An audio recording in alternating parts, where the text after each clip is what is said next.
Hello बच्चों, आज हम स्टार्ट करने जा रहे हैं इलेक्ट्रोकेमिस्ट्री का पार्ट नंबर 10 यानी कि विद्युत अपघटनीय विलीनों का चालकत्व क्या होगा। यानी कि जब हमने इस टॉपिक को यानी इलेक्ट्रोकेमिस्ट्री को स्टार्ट किया था तब हमने ये बताया था कि विद्युत रासायनिक सेल और विद्युत अपघटनीय सेल यानी सेल को हमने दो पार्ट में डिवाइड किया था। तो सेल एक ऐसा उपकरण था जिसके माध्यम से हम विद्युत ऊर्जा को रासायनिक ऊर्जा और रासायनिक ऊर्जा को विद्युत ऊर्जा में चेंज कर रहे थे। उसके बेसिस पर हमने सेल को दो पार्ट में डिवाइड किया था। पहला था विद्युत अपघटनीय सेल और दूसरा था विद्युत रासायनिक सेल। अब तक जो भी सब कुछ हमने पढ़ा था वो सब विद्युत रासायनिक सेल के बारे में था, यानी कि जो नेनसेट इक्वेशंस थी हमारी उसके बारे में हमने पढ़ा। सेल पोटेंशियल कैलकुलेट करना था वो हमने नेनसेट जो इलेक्ट्रोकेमिकल सेल था विद्युत रासायनिक सेल उसके बारे में था। अब आज जो हम डिस्कस करने जा रहे हैं वो विद्युत अपघटनीय सेल के बारे में जो भी कुछ चालकत्व है, जो भी कुछ इसके रेजिस्टेंस के बारे में बात करेंगे, वो सारी की सारी चीजें हम विद्युत अपघटनीय सेल के बारे में बात करने वाले हैं। तो यहाँ पर देखना, विद्युत अपघटनीय विलीनों का जो चालकत्व है, इससे पहले मैं समझा देता हूँ। मैंने पहले भी डिस्कस किया था कि विद्युत अपघटनीय सेल होते क्या है। यानी कि विद्युत अपघटनीय सेल या विद्युत अपघटनीय सेल जो होते हैं वो मोस्ट ऑफ द केसेस सारे जो बने होते हैं उसमें विद्युत अपघट्य लिया जाता है। विद्युत अपघट्य यानी कि इलेक्ट्रोलाइट, और इसी इलेक्ट्रोलाइट को हमने कुछ पार्ट में, दो पार्ट में डिवाइड किया था। हमने कहा था इलेक्ट्रोलाइट होते क्या, विद्युत अपघट्य यानी कि कुछ रासायनिक पदार्थ जो होते हैं वो दो प्रकार के होते हैं। यानी कि हमने पहले बताया था जो पदार्थ होते हैं रासायनिक पदार्थ, वो रासायनिक पदार्थ दो प्रकार के। पहला तो जो होता है वो विद्युत अपघट्य होता है और दूसरा होता है विद्युत अनपघट्य। विद्युत अनपघट्य ये दो प्रकार से, यानी कि इलेक्ट्रोलाइट और एक दूसरा होता है नॉन इलेक्ट्रोलाइट। इलेक्ट्रोलाइट यानी कि वो पदार्थ होते हैं जिनको अगर किसी सॉल्यूशंस के अंदर यानी कि किसी विलयन के अंदर इसको घोला जाता है या किसी विलायक के अंदर जब घोला जाएगा तो उस स्थिति में अगर हम किसी विलायक के अंदर इसको डिसोल्व करें या घोलें तो इनका वियोजन, यानी कि ये ध्यान रखना है वियोजन, सिर्फ हम बात करेंगे इस वियोजन के बारे में, डिसोसिएशन, तो इसका वियोजन 100% भी हो सकता है या 100% से कम भी हो सकता है। तो ये होंगे हमारे विद्युत अपघट्य। और ऐसे कुछ रासायनिक पदार्थ जो बिल्कुल ही वियोजित नहीं होते हैं, जैसे हमने प्लास्टिक को सॉल्यूशन के अंदर डाल दिया या सॉल्वेंट के अंदर डाल दिया, पानी के अंदर डाल दिया तो वो टूटेगा ही नहीं। प्लास्टिक हुआ, रबर हुआ, वो नहीं टूट रहा है, तो हमने कह दिया वो नॉन इलेक्ट्रोलाइट यानी विद्युत अनपघट्य। तो हम विद्युत विद्युत अपघटनीय सेल जब बनाते हैं तो उस स्थिति में विद्युत अनपघट्य के बारे में, नॉन इलेक्ट्रोलाइट के बारे में कोई बात नहीं करेंगे, क्योंकि हम बात कर रहे हैं विद्युत अपघटनीय सेल में विद्युत अपघट्य काम में लिए जाएंगे। विद्युत अपघट्य जो होते हैं हमें ये ध्यान रखना है कि उनका वियोजन किसी विलायक में जब हम उसको घोलते हैं तो उनका वियोजन कुछ हो जाता है, या तो 100% हो जाता है या 100% से कम हो जाता है। तो ये वियोजन के बेसिस पर, तो हमने क्या कहा कि इनके वियोजन के आधार पर हम इनको दो पार्ट में डिवाइड कर दें, कि यानी कि जो हमारे पास हैं ये विद्युत अपघट्य। ठीक है, तो हम विद्युत अपघट्य के बारे में लिख देते हैं। विद्युत अपघट्य क्या होंगे? विद्युत अपघट्य यानी कि इलेक्ट्रोलाइट वे रासायनिक पदार्थ जो किसी विलायक में पूर्णतः अथवा आंशिक रूप से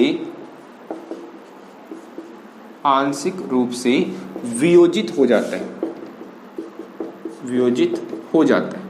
ठीक है, तो ये हमारे कहलाते हैं कौन से? विद्युत अपघट्य। ध्यान रखना, आंशिक रूप से यानी थोड़े टूटेंगे, थोड़े ऐसे ही रहेंगे, तो ये कहलाते हैं हमारे विद्युत अपघट्य। अब इसी विद्युत अपघट्य को हम दो पार्ट में डिवाइड कर सकते हैं, विद्युत अपघट्य जो होगा वो कौन सा होगा। यहाँ पर हम कह सकते हैं विद्युत अपघट्य दो प्रकार के होते हैं। एक तो होते हैं हमारे जो पूर्ण रूप से किसके बेसिस पर, हमने वियोजन के आधार पर, ध्यान रखना मैं यहाँ पर जो बता रहा हूँ ये है हमारा वियोजन के आधार पर वर्गीकरण। तो मतलब कुछ तो होते जो हमने कहा था कि पूरे 100% रूप से टूट जाते हैं और कुछ जो होते हैं वो आंशिक रूप से टूटते हैं। तो जो पूर्ण रूप से टूट जाते हैं हम उनको बोलते हैं प्रबल विद्युत अपघट्य, प्रबल विद्युत अपघट्य। और दूसरे जो होते हैं वो होते हैं जिनका आंशिक रूप से वियोजन होता है, वो दुर्बल विद्युत अपघट्य होते हैं। ठीक है, हम इसको बोलते हैं स्ट्रॉन्ग इलेक्ट्रोलाइट और इसको वो कहते हैं वीक इलेक्ट्रोलाइट। प्रबल विद्युत अपघट्य यानी कि हम इसको कहेंगे इनका वियोजन जो होगा वो 100% हो जाएगा, मतलब सारे के सारे मॉलिक्यूल्स आयनों के अंदर टूट जाता है। और जबकि यहां पर इनका वियोजन 100% से कम होगा। ठीक है, तो यहां पर ये विद्युत अपघट्य। और यहां पर जो प्रबल विद्युत अपघट्य है वो अम्ल भी हो सकते हैं, क्षार भी हो सकते हैं और लवण भी हो सकते हैं। ठीक है, प्रबल अम्ल, प्रबल क्षार और प्रबल लवण। उसी प्रकार से दुर्बल अम्ल तो है, तो यहाँ पर वो भी क्या हो सकते हैं, अम्ल हो सकते हैं, क्षार हो सकते हैं या लवण हो सकते हैं। ठीक है, तो ये सारे के सारे प्रबल विद्युत अपघट्य। ये तो अम्ल कौन कौन से हो सकते हैं, HCl हो गया, H2SO4 हो गया, HNO3 हो गया, ये सारे प्रबल अम्ल हैं। तो चूंकि प्रबल विद्युत अपघटन का वियोजन 100% हो जाता है इसलिए हमने इसको क्या नाम दे दिया, चूंकि अम्ल तो है तो इसको नाम दे देंगे प्रबल अम्ल। क्षार कौन से हो जाएंगे हमारे पास, NaOH हो गया, KOH हो गया। ये लवण कौन सा हो जाएगा, KCl, NaCl, ये हमारे पास लवण है। इसके अलावा दुर्बल विद्युत अपघट्य में क्या कह देंगे, दुर्बल के अंदर वही हमारा H2CO3, सबसे फेमस है CH3COOH, एसिटिक एसिड हो गया। क्षार के अंदर हमारा जो हो जाता है वो जिंक हाइड्रोक्साइड कह सकते हैं। तो उसके अलावा कॉपर हाइड्रोक्साइड, आयरन हाइड्रोक्साइड कह सकते हैं। ये यहाँ पर लवण जो इन दोनों से मिलकर बनता है, यहाँ पर हम कह सकते हैं ammonium acetate CH3COO-NH4+, ammonium acetate हो गया, सोडियम एसिटेट हो गया। तो यहाँ पर यूँ कह सकते हैं कि ये सारे के सारे क्या है हमारे पास दुर्बल विद्युत अपघट्य। तो प्रबल और दुर्बल विद्युत, ध्यान रखना ये हम इनकी डिस्कस करेंगे। दुर्बल विद्युत अपघट्य भी हमारे काम आने वाले हैं और प्रबल विद्युत अपघट्य भी हमारे काम आने वाले हैं। तो यहाँ पर विद्युत अपघट्य जो है वो क्यों काम में आ रहा है, क्योंकि हमें कौन से बनाने हैं, विद्युत अपघटनीय सेल बनाने हैं। तो उसके लिए हमने थोड़ा सा इंट्रोडक्शन हमें इसके बारे में दे दिया। अब हमें क्या करना है कि विद्युत अपघटनीय सेल जो होगा उसमें चालकत्व कैसे होगा। ठीक है, तो उसके बारे में हम थोड़ा सा इसमें डिस्कस कर लेते हैं। हमने एक जो डायग्राम बनाया था विद्युत अपघटनीय सेल का, हम लिख देते हैं कि यहाँ पर विद्युत अपघटनीय सेल कुछ ऐसे बनाए थे और उसके अंदर हमने कुछ इस प्रकार से कोई विद्युत अपघट्य भर दिया था। यहाँ पर हमने इसके अंदर कैथोड और एनोड लगा दिए थे कुछ इस प्रकार से।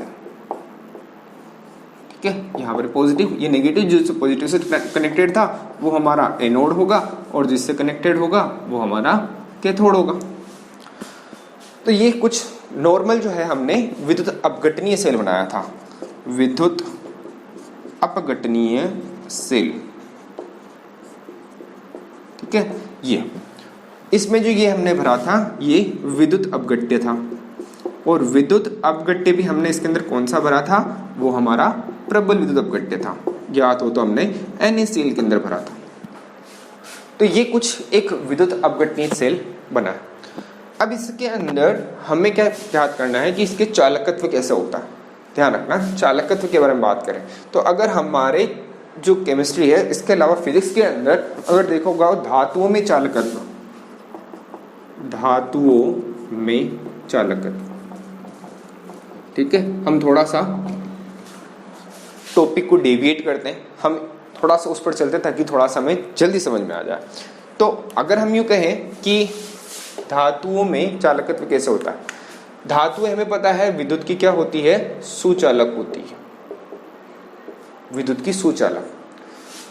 चालकत्व का मतलब होता है चालन करना, और चालन किसका होगा? विद्युत धारा का। और विद्युत धारा का जो चालन होता है वो किसके आधार पर होता है? इलेक्ट्रॉनों के आधार पर। तो विद्युत धारा एक्चुअल में क्या होती है? Flow of electron. इलेक्ट्रॉनों का जो फ्लो होता है, फ्लो ऑफ इलेक्ट्रॉन। इलेक्ट्रॉनों का जो फ्लो होगा, विद्युत धारा जो बहती है, हम कहते हैं फ्लो ऑफ इलेक्ट्रॉन्स होते हैं। इलेक्ट्रॉन जितने ज्यादा फ्लो करेंगे उतना ज्यादा उनका चालन होगा, वो उतनी ही ज्यादा सुचालक होगी। तो जिसके अंदर फ्लो ऑफ इलेक्ट्रॉन बहुत ज्यादा हो रहे हैं वहां पर उनका चालकन ज्यादा होगा। तो यहाँ पर चालकत्व के बारे में अगर हम ये कहें कि कोई मेटल मान लेते हैं, कोई धातु है हमारे पास, ये मेटल है, ठीक है। इस मेटल्स के अंदर अभी तक हमने नॉर्मल रखा है और हमने कहा है कि ये विद्युत की सुचालक है। तो जैसे ही हमने इसके अंदर इलेक्ट्रॉन फ्लो करवाया, यहाँ पर हमने पॉजिटिव इलेक्ट्रोड और यहाँ नेगेटिव इलेक्ट्रोड लगा दिया। जैसे ही इसके अंदर हम करंट फ्लो करवाते हैं उस स्थिति में यहाँ से इलेक्ट्रॉन क्या होते हैं? जाते हैं दूर की तरफ। तो यहाँ से इलेक्ट्रॉन कंटिन्यू आगे की तरफ मूव करते हैं। तो अब क्या हो रहा है कि जैसे जितना ज्यादा फ्लो करेंगे इलेक्ट्रॉन उतना ही इसका चालकत्व होगा और हम कहेंगे ये उतनी ही ज्यादा सुचालक होगी। जैसे अगर हमने दूसरा एक मेटल लिया और उस मेटल के अंदर हमने क्या किया कि हमने कह दिया कि यहाँ पर जब हमने इसके अंदर क्या किया, हमने इलेक्ट्रोड लगा दी। जैसे ही इसके अंदर इलेक्ट्रॉन फ्लो करते हैं तो इसके अंदर इलेक्ट्रॉन का जो फ्लो होता है वो धीमा होता है, बहुत ज्यादा धीरे धीरे इलेक्ट्रॉन फ्लो करते हैं। तो उस स्थिति में क्या होगा कि जब इलेक्ट्रॉन धीमी गति से फ्लो करते हैं तो यहाँ पर हम कहेंगे कि ये विद्युत का सुचालक तो होगा, क्योंकि इलेक्ट्रॉन तो फ्लो हो रहे हैं, लेकिन इसके कंपेयर में कम होगा। तो विद्युत का चालन कम हो रहा है, यहाँ विद्युत का चालन अधिक हो रहा है। तो ये सुचालक ये अधिक सुचालक और ये कम सुचालक। हाँ, फ्लो तो हो रहा है इसलिए सुचालक, हम ये तो कुचालक तो नहीं कह सकते, क्योंकि यहाँ पर ये विद्युत का फ्लो यानी इलेक्ट्रॉन फ्लो नहीं कर रहे। अब किसके अंदर फास्ट हो रहा है, हम थोड़ा सा इलेक्ट्रॉन की टेंडेंसी के बारे में देख लेते हैं कि इलेक्ट्रॉन कैसे क्या करता है। ठीक है, तो इलेक्ट्रॉन जैसे अगर कभी देखा होगा कि हमारे घर के अंदर जो भी इलेक्ट्रिसिटी आती है, विद्युत आती है, वो वायर के माध्यम से आती है। और वायर के माध्यम से आती है तो हम कभी देखते हैं कि वायर्स जो होते हैं वो किसी न किसी टावर से हमारे घर के अंदर की तरफ आते हैं। ऐसा तो होता है कि हमारे घर के अंदर जो बल्ब चल रहा होता है उससे ये करंट फ्लो होता है। तो यहाँ से इलेक्ट्रॉन्स जो होते हैं वो फ्लो होते हैं, वो यहाँ तक आते हैं। बट ये ध्यान रखना कि जितनी इलेक्ट्रिसिटी यहाँ से यहाँ तक आती है, बीच में कुछ ना कुछ इसकी जो होती है वो एनर्जी कंज्यूम हो जाती है, अपने आप डिस्ट्रॉय हो जाती है, खत्म हो जाती है। यहाँ तक आते आते यहाँ पर इलेक्ट्रिसिटी थोड़ी कम पहुँचती है, यहाँ से ज़्यादा भेजी जाती है तब यहाँ पहुँचती है। तो उस कंडीशन में अगर यहाँ कम भेजे तो फिर यहाँ पर तो और ज़्यादा कम आएगी। तो मैं यहाँ कहने का मतलब ये कहा जा रहा है कि इलेक्ट्रॉन्स जब फ्लो करते हैं तो उसके बीच में कुछ न कुछ बैरियर जरूर आता है। बैरियर का मतलब बाधा आती है, अवरोध आ जाता है। किसके बीच में? इलेक्ट्रॉन के प्रवाह के बीच में, प्रवाह के बीच में यानी मध्य में। इलेक्ट्रॉन जब फ्लो होता है तो उसके बीच बीच में क्या होती है? बाधा उत्पन्न हो जाती है। और इसी बाधा या अवरोध को क्या कहा जाता है? प्रतिरोध कहा जाता है। प्रतिरोध, रेजिस्टेंस, ठीक है, ये प्रतिरोध कहा जा रहा है। तो ध्यान रखना ये टर्म्स जो आई है इसी के बेसिस पर हम इस चालकत्व को परिभाषित करेंगे। तो यहाँ पर प्रतिरोध क्या है? मतलब जब भी करंट फ्लो हो रहा होता है, तो जैसे अगर हम यूँ कहते हैं कि अगर ये स्पीड ब्रेकर है, ये कुछ है, तो जैसे इलेक्ट्रॉन यहाँ आएगा तो पहले स्पीड धीरे होगी, फिर यहाँ आने के बाद फिर धीरे होगी, तो ये सारे जो ब्रेकर्स जब बनाए हुए हैं, ये सारे ब्रेकर क्या है? एक तरह से बाधा ही तो है इनकी। तो हम यहाँ कह सकते हैं कि ये क्या हो रहे हैं? इसमें बाधा उत्पन्न कर रहे हैं, इसलिए प्रतिरोध, हम इसको कहते हैं प्रतिरोध। और इसका सिंबल कौन सा होता है? यहाँ पर R से रिप्रेजेंट किया जाता है। अगर 10th में अगर हमने पढ़ा होगा तो प्रतिरोध के बारे में बताया हुआ था ओम के नियम के अंदर, तो वहां पर सेम वही है जो यहाँ पर ही है। तो धातुओं में चालकत्व जो होता है वो डिपेंड करता है कि किसके अंदर चालन अधिक हो रहा है, किसके अंदर कम हो रहा है, वो डिपेंड करेगा उसके प्रतिरोध के ऊपर। अगर हमने कहा कि ये एक प्लेन है, ये प्लेन, और ये एक थोड़ा सा इसमें कुछ ऐसे बना दिया, तो इलेक्ट्रॉन का जो फ्लो होता है वो इसमें होगा फास्ट और इसमें होगा थोड़ा सा स्लो। रीजन सिर्फ इतना सा है कि इसके अंदर रेजिस्टेंस यानी 0 है, इसके अंदर रेजिस्टेंस कुछ ना कुछ वैल्यू जरूर है, समथिंग कुछ ना कुछ है। तो यहाँ पर रेजिस्टेंस है, इसी वजह से फ्लो। तो हम क्या कह सकते हैं, चालकत्व को उसके रेजिस्टेंस यानी प्रतिरोध से प्रदर्शित कर सकते हैं। जिसके अंदर जितना ज्यादा चालकत्व होगा, हम यहाँ कह सकते हैं रेजिस्टेंस की व्युत्क्रम को हम क्या कहते हैं, चालकता। तो यहाँ से परिभाषा सिर्फ यही से बनी है कि सिर्फ और सिर्फ यहाँ प्रतिरोध का व्युत्क्रम, यहाँ 1 और यहाँ ये क्या हो गया, प्रतिरोध, और ये चालकत्व। ये चालकत्व की बात हो रही है। तो चाहे मेटल्स के अंदर है, धातुओं के अंदर कहें तो भी यही है और इसके अंदर भी यही है। तो जहां कहीं पर भी इलेक्ट्रॉन्स फ्लो करेंगे वहां पर प्रतिरोध क्या होना चाहिए, प्रतिरोध कुछ इस प्रकार से होना चाहिए कि प्रतिरोध जितना कम होगा चालकत्व उतना ही ज्यादा। ध्यान रखना है ये इनवर्सली प्रोपोर्शनल हो रहा है, यानी व्युत्क्रमानुपाती है। तो अगर व्युत्क्रमानुपाती का मतलब अगर ये बढ़ता है तो ये घटता है, तो चालकत्व जब बढ़ेगा तो प्रतिरोध घटना चाहिए। तो जितना प्रतिरोध कम होगा चालकत्व उतना ही ज्यादा, यानी कंडक्टेंस उतनी ही ज्यादा हाई होगी। तो प्रतिरोध के बारे में समझना, प्रतिरोध सिर्फ इतना से ध्यान रखना, एज ए प्रतिरोध हम इसको क्या कहते हैं, सिर्फ बाधा या अवरोध, बैरियर जो भी कुछ आ जाता है इनके बीच में। तो फ्लो ऑफ इलेक्ट्रॉन्स वो होते हैं विद्युत धारा, और उनके फ्लो के अंदर, बहने के अंदर अगर कोई भी बाधा आ गई तो सीधी सी बात है उसकी स्पीड कम हो जाएगी। स्पीड कम हो जाती है तो कंडक्टेंस यानी चालकत्व जो होता है वो कम हो जाता है। ये तो क्या यहाँ पर हमने सिर्फ इतना सा डिस्कस किया। इसके अलावा अगर हम ये कहें कि हमारे पास कोई मेटल है, ठीक है, कि हमने कोई मेटल बनाया, इस मेटल के अंदर यहां से यहां तक की इसकी क्या हो गई, लेंथ हो गई, और यहां से यहां तक का जो है वो इसका एरिया हो गया, ए यानी इसका क्षेत्रफल, ठीक है। तो यहां पर अगर हम जितना कहें कि लेंथ जितनी ज्यादा होगी, लेंथ जितनी ज्यादा होगी उसका लेंथ यानी लंबाई का प्रतिरोध पर क्या प्रभाव पड़ेगा, और उसके क्षेत्रफल का, क्षेत्रफल वही हमारा कौन सा, अनुप्रस्थ काट का क्षेत्रफल, अनुप्रस्थ काट का क्षेत्रफल, तो उस पर प्रतिरोध का क्या प्रभाव पड़ेगा। ठीक है, तो एक फॉर्मूला है इसके अंदर, हम कहते हैं RL/E, ये वाला, यानी कि लेंथ यानी अनुप्रस्थ काट के क्षेत्रफल को हम A से रिप्रेजेंट करते हैं, यहाँ पर L से। तो प्रतिरोध उसकी लंबाई के क्या होता है, समानुपाती, और उसके अनुप्रस्थ काट के व्युत्क्रमानुपाती। मतलब लंबाई जितनी ज्यादा होगी बैरियर यानी प्रतिरोध उतना ही ज्यादा होगा।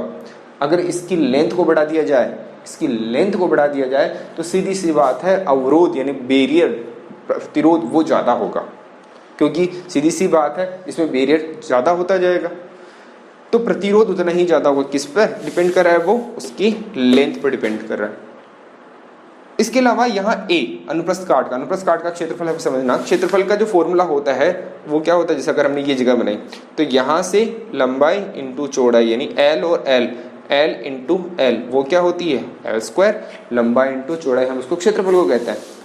तो अगर जैसे हम कहते हैं कि एक छोटा सा गेट मान लेते हैं, ये वाला इतना सा गेट है, इससे इलेक्ट्रॉन्स को फ्लो होना है, इलेक्ट्रॉन्स को फ्लो होना है, बाहर निकलना है, और एक बड़ा सा गेट है, यहाँ से इलेक्ट्रॉन को फ्लो होना है, तो किसमें बाधा उत्पन्न होगी, ज्यादा बाधा किसके अंदर होगी, ज्यादा बाधा छोटे वाले गेट के अंदर। जैसे अगर किसी हम म्यूजियम की बात करें, किसी हॉल के अंदर गए तो 2 गेट है, एक छोटा सा गेट, एक बड़ा सा गेट है। छोटे गेट से भी पर्सन निकल रहे, बड़े से भी निकल रहे, लेकिन बाधा किसके अंदर ज्यादा आ रही है, छोटे वाले गेट के अंदर। क्यों, क्योंकि वहां का क्षेत्रफल यानी एरिया छोटा है, और यहाँ पर एरिया बड़ा होगा। बड़े वाले गेट से आसानी से पर्सन निकलेंगे, वहाँ प्रतिरोध कम है तो ज़्यादा निकलेंगे। तो सीधी सी बात है, ज़्यादा निकल रहे मतलब बाधा कम हो रही है, बाधा कम हो रही मतलब प्रतिरोध कम हो रहा है, तो क्षेत्रफल ज़्यादा है तो प्रतिरोध कम हो जाएगा, इसलिए यहाँ इसकी व्युत्क्रमानुपाती हो गया। तो यहाँ इसके व्युत्क्रमानुपाती है, लंबाई के समानुपाती और अनुप्रस्थ काट क्षेत्रफल के व्युत्क्रमानुपाती। तो एक ये चीज़ भी हमें ध्यान में रखनी कि ये ओम के नियम के अकॉर्डिंग है कि लंबाई बढ़ाने पर प्रतिरोध भी बढ़ेगा और अनुप्रस्थ काट के क्षेत्रफल घटाने पर प्रतिरोध बढ़ता है। ये दोनों एक दूसरे के व्युत्क्रमानुपाती। ठीक है, तो ये सारी चीजें कहाँ हो रही है धातुओं के अंदर, तो सेम टू सेम ये चीजें हमारे विलयन के अंदर भी होती है। अब चूंकि हम केमिस्ट्री पढ़ रहे हैं, अगर फिजिक्स पढ़ते तो धातुओं के अंदर बात करते हैं, लेकिन हम केमिस्ट्री पढ़ रहे हैं तो क्या केमिस्ट्री के अंदर यानी सॉल्यूशंस के अंदर विलयन के अंदर भी कुछ ऐसा होता है, यानी कि विद्युत अपघटन यहाँ लिया है तो यहाँ पर भी ऐसा है, ऑब्वियसली 100% ऐसा ही होता है जैसा वहाँ होता है। ठीक है, तो यहाँ पर कुछ हम 2-3 चीजें डिस्कस करेंगे कि वो है क्या। तो विद्युत अपघटनीय विलयन के लिए चालकत्व, तो फर्स्ट बात करते हैं हम इसकी चालकता के बारे में, यानी कि कंडक्टेंस। ठीक है, कंडक्टिव चालकता यानी कंडक्टिविटी, और चालकत्व मतलब होता है कंडक्टेंस, दोनों अलग अलग वर्ड। तो चालकता मतलब क्या होती है, किसी की भी चालकता होगी वो उसके प्रतिरोध का व्युत्क्रम होती है। किसी विलयन की चालकता प्रतिरोध का व्युत्क्रम होती है। ठीक है, ये बात यहां कह दी। तो यही तो है कंडक्टिविटी, हमने कहा था प्रतिरोध जितना कम उतना ही ज्यादा चालकत्व होगा। तो यहां पर ये पोर्शन हमारा क्लियर हुआ। अब इसके बाद अगर ये कहे यही बात यही हो रही है, अब इस जगह यहां दूसरी बात अगर हम यहां कहें कि क्या वही C यानी कि जो प्रतिरोध है वो प्रतिरोध के बारे में, तो प्रतिरोध के बारे में अगर हम कहें तो प्रतिरोध हमें पता है R जो होता है वो L/A की समानुपाती और व्युत्क्रमानुपाती। तो ये चीज भी हमें यहाँ ध्यान रखनी है। अब हमें थोड़ा सा इस टॉपिक पर आते हैं वापस इस जगह पर कि यहाँ क्या हो रहा है। देखना, किसी भी विद्युत अपघटनीय विलयन के अंदर चालकत्व जो डिपेंड करता है, धातुओं के अंदर किस पर डिपेंड कर रहा था, हमें पता था इलेक्ट्रॉनों के ऊपर, फ्लो ऑफ इलेक्ट्रॉनों पर डिपेंड कर रहा था, इलेक्ट्रॉनों के प्रवाह पर। लेकिन विलयनों के अंदर जो चालकत्व डिपेंड करता है वो हमारा डिपेंड करता है आयंस के अंदर, और आयंस भी कौन से हैं, वो होने चाहिए फ्री आयंस यानी मुक्त इलेक्ट्रॉन, मुक्त आयंस। ठीक है, मुक्त आयन जितने ज्यादा होंगे उतने ही ज्यादा विद्युत अपघटनीय विलयन का चालकत्व। तो विलयनों के अंदर चालकत्व डिपेंड किस पर करता है, मुक्त आयनों पर, जबकि धातुओं के अंदर चालन डिपेंड करता है फ्लो ऑफ इलेक्ट्रॉन्स पर। तो यहाँ ध्यान रखने वाली सिर्फ बात यही है कि आयंस की कंडीशन देखनी है। आयंस अगर फ्री है तो बहुत ज्यादा चालकत्व होगा, यानी कि प्रतिरोध कम होगा, तो चालकत्व बहुत ज्यादा होगा। और अगर फ्री आयंस ही नहीं है, आयन ही नहीं है, तो यानी कि आयंस ही नहीं है तो फिर मूवमेंट कैसे होगा, यानी कि इलेक्ट्रॉन्स को ले जाने के लिए आयंस ही नहीं है, तो वहां पर हम कहेंगे चालकत्व कम हो जाएगा। तो चालकत्व किस पर डिपेंड कर रहा है, फ्री ऑफ आयंस पर। तो यहाँ पर हम इसके कहेंगे कि आयन जितने ज्यादा होंगे उतने ही ज्यादा, फ्री आयंस जितने हैं उतने ही ज्यादा चालकत्व होगा। यही कंडीशन वही डिपेंड करेगी, यहाँ पर भी वही चीज डिपेंड कर रही है। ठीक है, तो हम इसको अभी जस्ट इरेज कर देते हैं।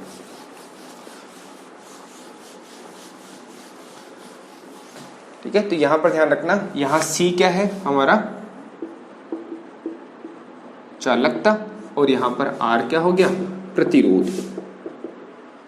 यहाँ पर भी R हम कह सकते हैं वही हमारा प्रतिरोध है, रेजिस्टेंस। यहाँ L लंबाई और यहाँ A अनुप्रस्थ काट का क्षेत्रफल, ये हमारा इसमें हुआ। तो इसलिए इसको अगर हम कहें कि क्या है, तो और आगे अगर डिस्कस करें कि तीसरा अगर हमारा पॉइंट का है विशिष्ट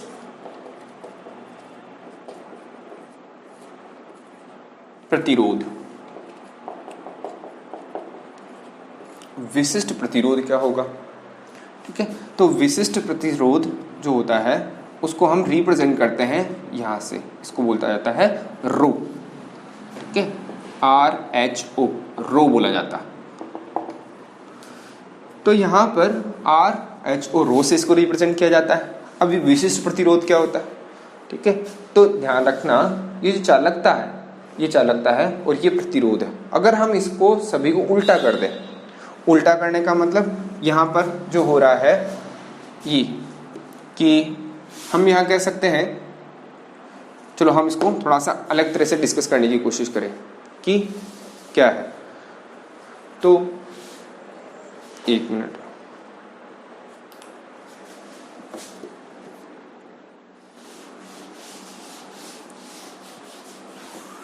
ठीक है, विशिष्ट प्रतिरोध इसको हम रो से रिप्रेजेंट करते हैं।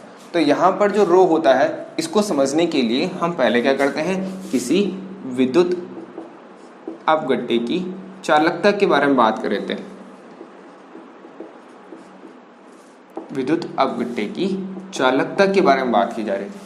तो वहां पर हम कहेंगे विद्युत अपघट्य की चालकता के अंदर हम कह सकते हैं कि विशिष्ट प्रतिरोध है, उससे पहले हम पढ़ लेते हैं विशिष्ट चालकता के बारे में। विशिष्ट चालकता, स्पेसिफिक कंडक्टेंस। ठीक है, तो यहां पर तो हमने विशिष्ट पढ़ा था R इजिकल टू क्या होता है, L अपॉन A पढ़ा था।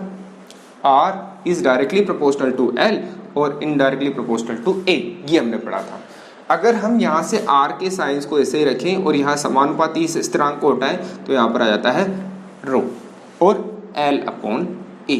ठीक है, यहाँ पर यही है, ये प्रतिरोध है, यहाँ पर ये हमारा विशिष्ट प्रतिरोध हो गया, विशिष्ट प्रतिरोध। और यहाँ पर L क्या है, लंबाई, और यहाँ A अनुप्रस्थ काट का क्षेत्रफल। ठीक है, ये चीज। तो ये यहाँ पर है। अगर हम इसको उल्टा लिखें, यानी सबके नीचे 1 लगा दें, यानी इसको लिख दें 1 अपॉन R, इसको लिख दें 1 अपॉन रो, और इसको हम लिख देते हैं L अपॉन A है, इसको A अपॉन L कर देते हैं। तो यहाँ पर 1 अपॉन R, चूंकि हमने अभी जस्ट पढ़ा था C इजिकल टू क्या होता है 1 अपॉन R, तो यहाँ पर C ये हो जाएगा 1 अपॉन R, रो जो होता है वो होता है K कप्पा, और A अपॉन L को ऐसा कैसे लिख देते हैं। यहाँ पर ये जो बताया जा रहा है, ये बता रहा है चालकता को, ये बता रहा है हमारे विशिष्ट चालकता को, विशिष्ट चालकता। ठीक है, और उसी प्रकार से विशिष्ट चालकता को हम क्या कह रहे थे, कप्पा। ठीक है, कोई कापा भी बोल देता है, एक्चुअल में होती है इसकी स्पेलिंग KAPPA, कप्पा। ठीक है, तो कापा भी बोल सकते हैं, कप्पा भी बोल सकते हैं, जो भी जैसा बोले वैसा है। और यहाँ पर A अपॉन L ऐसा कैसा ही।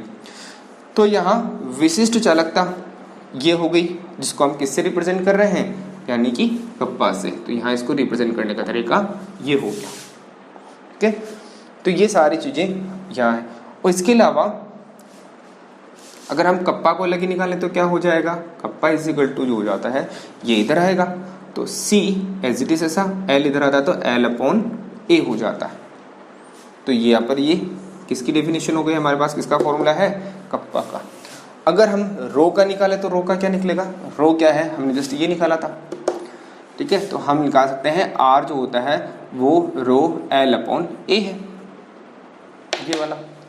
तो रो क्या हो जाएगा, तो ये इधर आएगा, तो हमारा रो जो हो जाता है ये इस साइड में आएगा तो R, ये इस साइड में आता है तो A अपॉन L, ये हो जाता है रो। ठीक है, तो रो इज इक्वल टू हम कह सकते हैं R A अपॉन L। ठीक है, तो ये यहाँ पर होगा। अब यहाँ पर हम इसका क्या करते हैं, वापस वही व्युत्क्रम कर देते हैं, रिवर्स कर देते हैं। तो इसको उल्टा करेंगे तो 1 अपॉन रो, इसको उल्टा कर देते हैं 1 अपॉन R, और L upon A upon L को L अपॉन A कर देते हैं। तो यहाँ पर क्या हो जाएगा 1 अपॉन रो, 1 अपॉन रो क्या होता है, कप्पा, 1 अपॉन R क्या होता है C, और L अपॉन A, ये हमने ऐसा कैसे रहने दिया। ठीक है, तो रो क्या हो जाएगा हमारा, किसी विशिष्ट प्रतिरोध के बारे में अगर पूछा जाए तो ये विशिष्ट प्रतिरोध, हम डेफिनेशन यूं भी दे सकते हैं कि किसी भी विशिष्ट प्रतिरोध का, जैसे हमने कह रहे थे क्या चालकता है, तो चालकता क्या प्रतिरोध का व्युत्क्रम, तो उसी प्रकार से विशिष्ट चालकता, विशिष्ट चालकता हो जाएगी वो विशिष्ट प्रतिरोध का व्युत्क्रम हो जाएगी।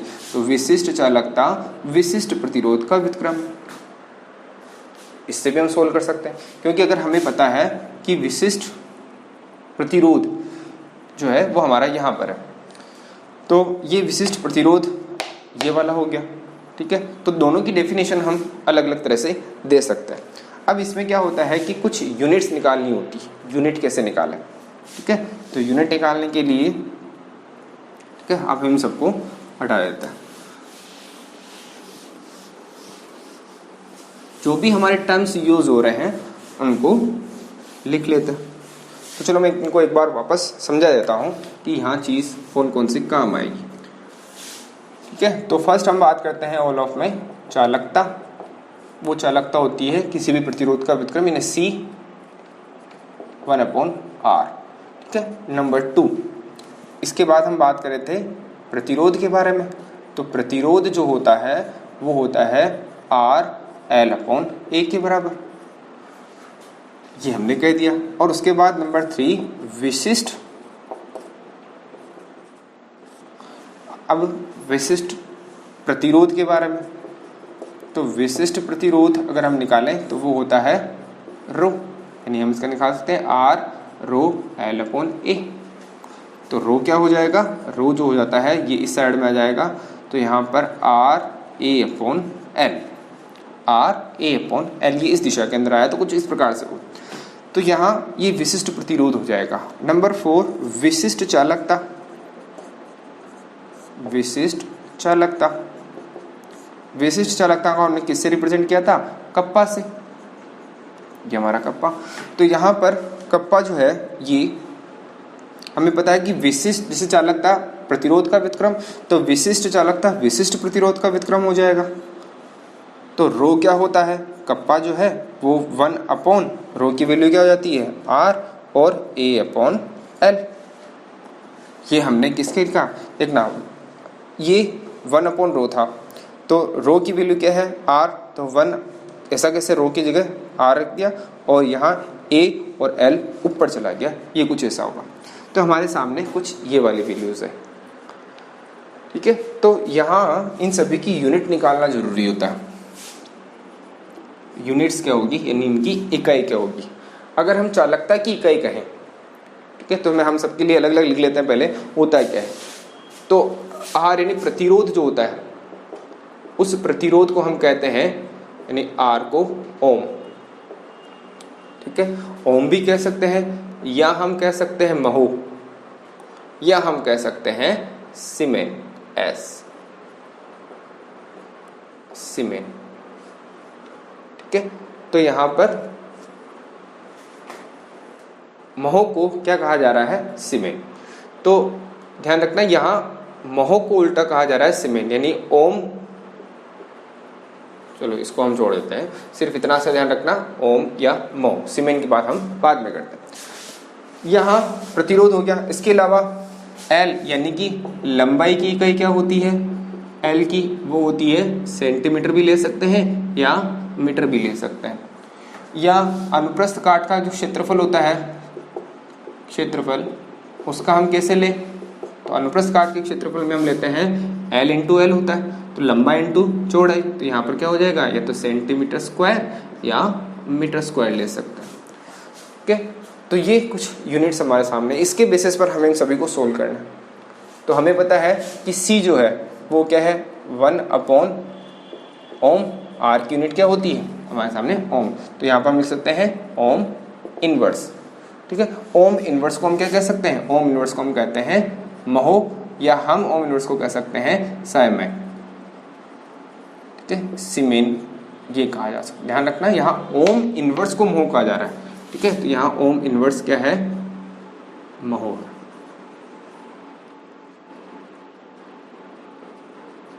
ये तो यहाँ पर ओम इनवर्स, ओम का उल्टा, जैसे हम लिखते हैं ना ओम, तो उनको उल्टा पढ़ोगे तो मो, बस यही तो है मो।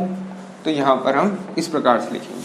तो प्रतिरोध यानी चालकता का व्युत्क्रम हमारे पास, यानी चालकता जो है इसका क्या हो जाएगा, ओम इनवर्स, ये इसकी यूनिट हो जाएगी। 3 इसकी यूनिट हम कोई से भी यूज में ले सकते हैं।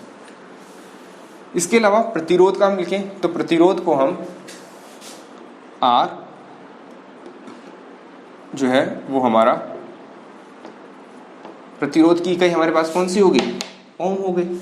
इसके अलावा विशिष्ट प्रतिरोध की निकालें, तो विशिष्ट प्रतिरोध की इकाई हमारे पास कौन सी हो जाएगी, कि यहाँ हमें इसके बारे में नहीं पता, तो हम निकालेंगे, इसकी यूनिट हो जाएगी, इसकी होती है ओम एक ही हो जाएगी हमारे पास कौन से अनुप्रस्थ काट का क्षेत्रफल मीटर का स्क्वायर, चाहे सेंटीमीटर भी ले सकते हैं, कोई फर्क नहीं है।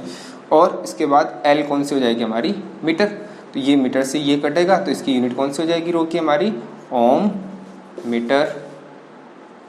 ठीक है, तो ये ओम मीटर हमारी इसकी यूनिट होगी रो की।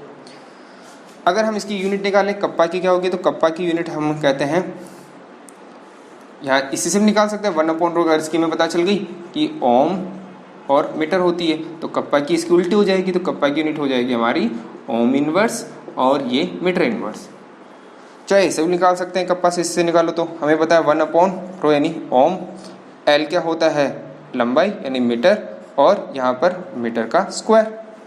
तो यहाँ सब इसको उल्टा करोगे तो ओम को क्या होता है ओम इनवर्स, और मीटर्स जब ऊपर की तरफ जाएगा तो ये 2 है माइनस की 2 और ये प्लस का 1 तो माइनस के 1 बचेंगे, तो हम ऐसे भी निकाल सकते हैं। तो हमारे पास इसकी यूनिट ये बच रही है। तो ये कुछ यूनिट्स निकालने का था। अब यहाँ पर एक और नया टर्म्स आता है सेल स्थिरांक, सेल स्थिरांक, सेल कांस्टेंट। ठीक है, तो ये सेल स्थिरांक क्या है। ठीक है, तो सेल स्थिरांक हम इससे निकाल सकते हैं, जैसे कि हमने ये निकाला था कप्पा 1/r और L/A। तो यहाँ जो कप्पा आ रहा है 1/r क्या होता है 1/r c होता है, तो हमने यहाँ c और L/A क्या निकाल दिया, L/A को हमने बता दिया कि ये x है। तो यहाँ पर c तो है चालकता और यहाँ x है हमारा सेल स्थिरांक। x की डेफिनेशन क्या दे, सीधी सी बात है, x अगर निकालना है तो c को इधर लेके आ जाओ, तो x इक्वल टू क्या होता है कप्पा अपॉन c। तो हम यूँ कह सकते हैं कप्पा हमारे पास क्या है विशिष्ट चालकता, विशिष्ट चालकता, और यहाँ c क्या है चालकता। तो इन x यहाँ पर क्या हो जाएगा विशिष्ट चालकता, और चालकता का अनुपात क्या कहलाता है सेल स्थिरांक कहलाता है, ये भी कह सकते हैं। या हम यूं भी कह सकते हैं कि जैसे अगर हम यहाँ कह रहे थे कि x कप्पा अपॉन c था, तो c क्या होता है 1/r, तो यहाँ पर अगर हम लिखें कप्पा 1/r, तो r ऊपर चला जाएगा तो r यहाँ आ जाएगा, तो हम कह सकते हैं x क्या हो सकता है किसी भी विशिष्ट चालकता और प्रतिरोध, इन दोनों का गुणनफल भी क्या होता है सेल स्थिरांक कहलाएगा। ठीक है, तो अब यहाँ पर ये सेल स्थिरांक, इसकी यूनिट निकाले तो क्या निकाले, विशिष्ट चालकता की हमारे पास यूनिट क्या होती है ये वाली, यानी कि ओम इनवर्स मीटर इनवर्स, और प्रतिरोध की क्या होती है ओम इनवर्स। ठीक है, प्रतिरोध की होती है सॉरी ओम।